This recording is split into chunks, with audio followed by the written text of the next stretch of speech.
السلام عليكم، اهلا وسهلا. ان شاء الله تكونوا تمام الصحه. المهم المشاهدين ديالي والناس بصفه عامه اللي غيشوفوا هذا الفيديو، نتمنى يستافدوا من هذا الفيديو. فيديو مهم بزاف، وبالخصوص في هذه الفتره اللي كنمروا بها ديال الكريبي، ديال السعله، ديال السخانه، كل واحد وكيف جاتو.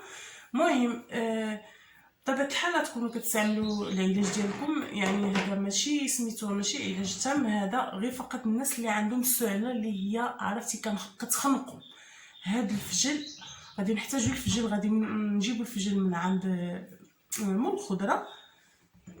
غادي نحتاجو الفجل وغادي نحتاجو السكر. هادشي اللي غادي نحتاجو. بالنسبه للناس اللي عندهم السكر يقدروا يبدلوا السكر بالعسل، ولكن السكر باش داك الفجل كيطلق هذاك الماء باش كنعالجو به السعله. واخا غادي نحتاجو المهم الفجل هذا ماشي وقته كنظن وقيله، ولكن واخا اللي جبرناه في السوق غادي نجيبو. غادي نحيدو له بحال هكذا الطربوش ديالو، غادي نقطعوا له هذه. المهم وغادي نحيدو شويه منه، ما نحيدوش بزاف، غير شتيتو صافي، غير فين نعملو السكر. المهم بحال هكذا نزيدو نخويوها شويه، نزيد هنايا. المهم غنخويوها شويه بحال هكذا وغادي نجيبو السكر وغادي نعمروها بالسكر بحال هكذا. ملي غنعملو فيها السكر غادي نغطيوها، نخليوها تثبت حتى تطلق هذاك الفجل. كيطلق واحد الماء، واخا ملي كيطلق هذاك الماء من بعد ماشي، ولكن نظفوا الفجل مزيان لان غادي ناكلوه هكذا كلشي ديالو، ما غادي نقشروه ما حتى شي حاجه. واخا المهم وصفه سهله وسريعه واي واحد يقدر يعملها.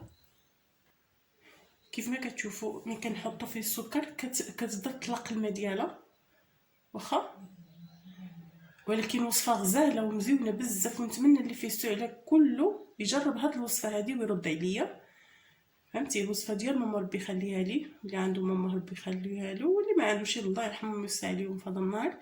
المهم نتوما عارفين بلي ان حنا صراحه في هذا الوقت هذه كلشي مريض، كلشي بالغريبي، كلشي بالسعله، كلشي حالته حاله. المهم هذه وصفه الناس اللي عندهم ديك السعله اللي كتخنقهم بالليل، ديك السعله اللي هي صعيبه بزاف. المهم هذه هي الوصفه، وان شاء الله غادي تعملوها 3 ايام. فوقاش كنعملوا هذا الفجل هذا. المهم كنجيبوا الفجل كنغسلوه كيف ما قلت لكم، كنظفوه ضروري التنظيف، نتوما عارفين دابا وبليجي والتنظيف دائما، ولكن دابا يعني كثر. غادي نجيبوا كيف ما قلت لكم الفجل، نجيبوا هكذا ربيطه ديال الفجل وغسلوها مزيان، وغادي تقطعوها بحال اللي قطعت هذه. وملي غادي تقطعوها غادي تجبروا تعملوا فيها السكر وتغطيوها في واحد الطبيسل وتعملوها في حامض اللي يكون اللي هو دافي، ماشي في النبيره ولا في الثلاجه كيف ما كنسميوها الثلاجه ولا النبيره بحال. غادي تخبعوها تما، وكل نهار في الليل ملي تجيو تنعسو تاكلوا وحده، وفي الصباح ملي تنوضوا من النعاس تاكلوا وحده، اولا كلوا جوج. هو شويه الفجل ديال دابا كيكون حار، ولكن مفيد بزاف للناس اللي مصابين بهذا الكريبي هذا. واخا المهم نتمنى يكون الفيديو ما يكونش طويل. وصراحه فيديو ماشي طويل، انا مبغيتش نطول في الفيديو، انا غير بغيت نعطيكم معلومه على الناس اللي عندهم السعله. انا حاليا كنستعمل هذه الوصفه هذه حتى انا جاتني السعله اولا الكحبه.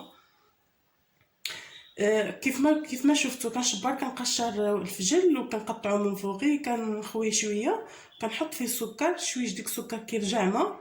المهم حتى نغدا عاد تقدروا تستعملوها، يعني ماشي كيف ما كتقشروها وتعملوها وتاكلوها، لا حتى نغدا.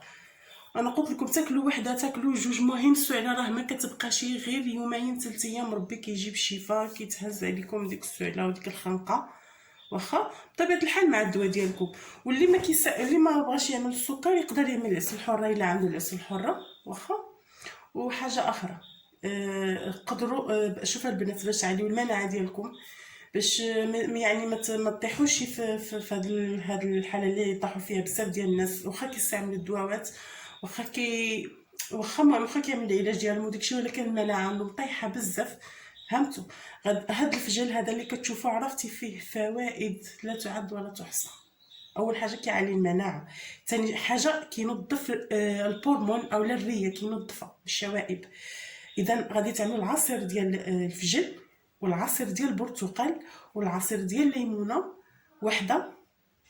عملوا جوج برتقالات، جوج كفايه، واحد 3 ديال الفجلات هكذا في الطرب الكهربائي، وغادي تزيدوا عليه بصله حمراء، غادي تطحنوا كلشي في الموني ميكس وتصفيو وتشربوا. غادي تقولوا لي المذاق ماشي مزيانه ولا مزيان، انا ما كيهمنيش المذاق، مهم هي صحتي.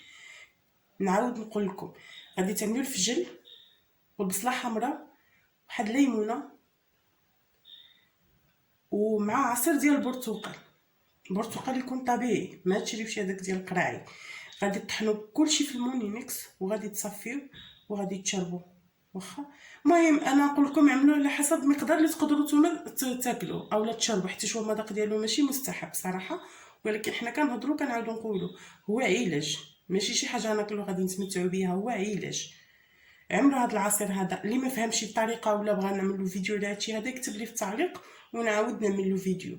كيف ما قلت لكم الفجل راه مهم بزاف من هاد الحالات اللي كنمروا بها دابا. كيف ما شفتوا هو الفجل ماشي وقته دابا كيكون حار، ولكن ها هو عاد يبدا يرجع داك السكر كله ما.